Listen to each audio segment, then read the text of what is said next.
According to some newspaper accounts, the death of Arthur and business deals not being tidied up as maybe they should have been in some people's opinions, she was left in what they call dire financial circumstances.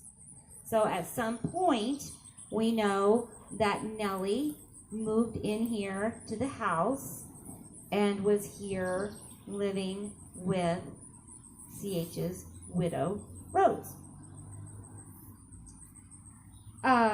Rose passed away in 1907.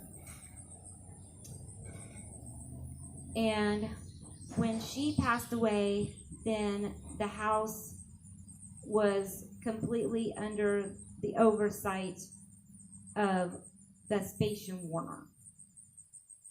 Nellie, I never knew what happened to Nellie or where Nellie went after Rose passed away. And I will admit, I spent a lot more time than I should have maybe worrying about Nellie. I just worried about Nellie. I didn't know what happened to Nellie. Did she live happily ever after? What happened to Nellie? So it ends up that Nellie does have a happy ending. So Nellie ended up spending a little more time in the brick house after Rose passed away. And at one point, she decides to take a trip. And she is out in Seattle area. And she's at a big expo. Like, imagine, like a big fair or like the World's Fair type thing, a smaller version, or an expo, this type of thing, which, these things were very, very popular, at that point in time. So she takes a trip out there, and amongst the crowd, she just happens to run into a childhood friend from school who also went to school in Macomb. She had not seen him since they had graduated school. And they, began talking. I would love to know how that conversation went, So they recognized each other. They began talking. At the time, he was living in Twin Falls, Idaho, and they agreed that they will keep in touch through letters. And the letters turned into courtship, and the courtship led to marriage. And I was always so sad for Nellie that she never had the opportunity to have any children. But it just so happens that the gentleman who she married was a widowed man with many children. So Nellie got to have the joy of motherhood as well. So all ended well for Nellie. So that's a happy story. So once the widow is gone and the house is under the care of Vespasian Warner, there are various people who live here. And the first person who shows up, if you look at the city directories that are available to us, of all things, is a female campaign worker at a time when women are not allowed to vote. Kind of interesting. And why would some such person be here living in the home? Well, by that time, Vespasian Warner had become interested in politics. So to give you a little background on Vespasian Warner, he was the son of Dr. John Warner and Cynthia Warner. He was born in Mount Pleasant, which is now Farmer City, Illinois, in 1842, and then not long after the family moved here. So he grew up here in Clinton.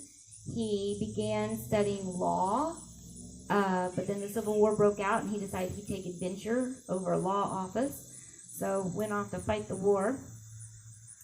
Ended up coming back here, married C.H. Moore's daughter, Winifred, and then entered into a law partnership with C.H. Moore.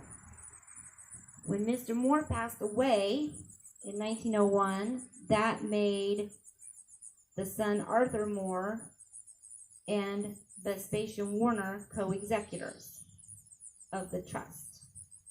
When Arthur passed away, that made Vespasian Warner the sole executor of the trust. So therefore, he was in charge of this property.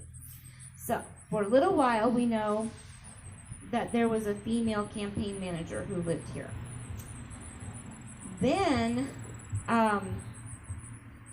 Vespasian Warner did end up being quite successful in politics. He went on to be a congressman as well as commissioner of pensions, when this was a very important position because you had so many Civil War veterans, applying for their Civil War pensions. And we have a couple of things left by them.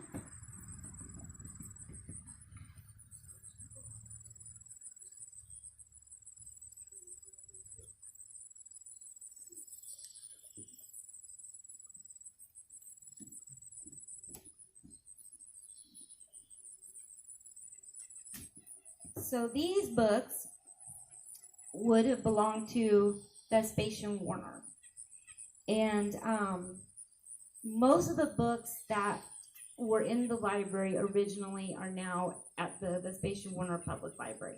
Some of the books remained in the house, either tucked away in the attic or still on shelves, whatnot. Some things remained. So these two red books remain. And I will never forget when I was in the library, I hadn't been here that long, and I'm looking at the spines of the books, and I'm like, Official Congressional Directory, the 58th Congress Extraordinary Session roster?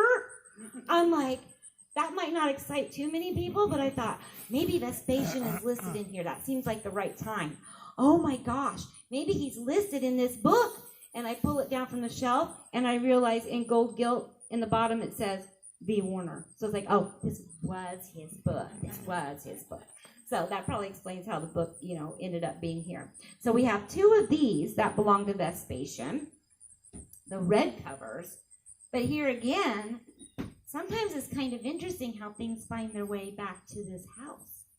So one day, Larry Buss decides that he's going to go browse the old book barn down in Forsyth. And up and down he's walking, and what did he come back with? Congressional Directory, 58th Congressional in session. Vespasian Warner's name in gold on the cover.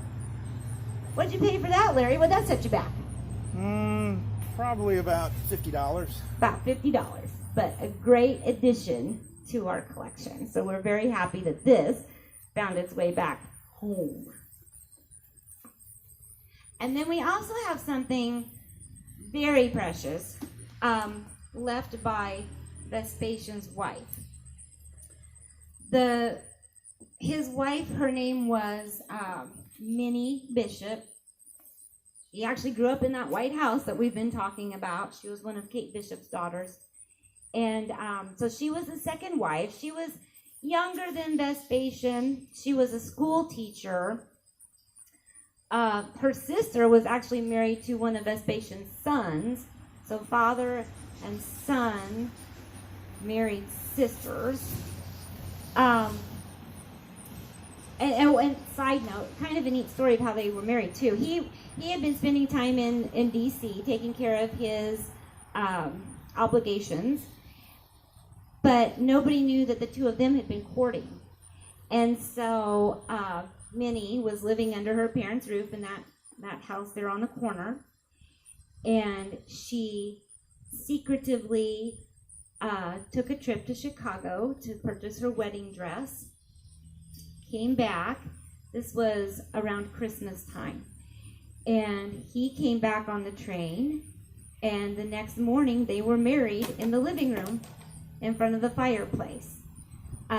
Only immediate family there, and then the next day it hit the newspapers and everyone was shocked.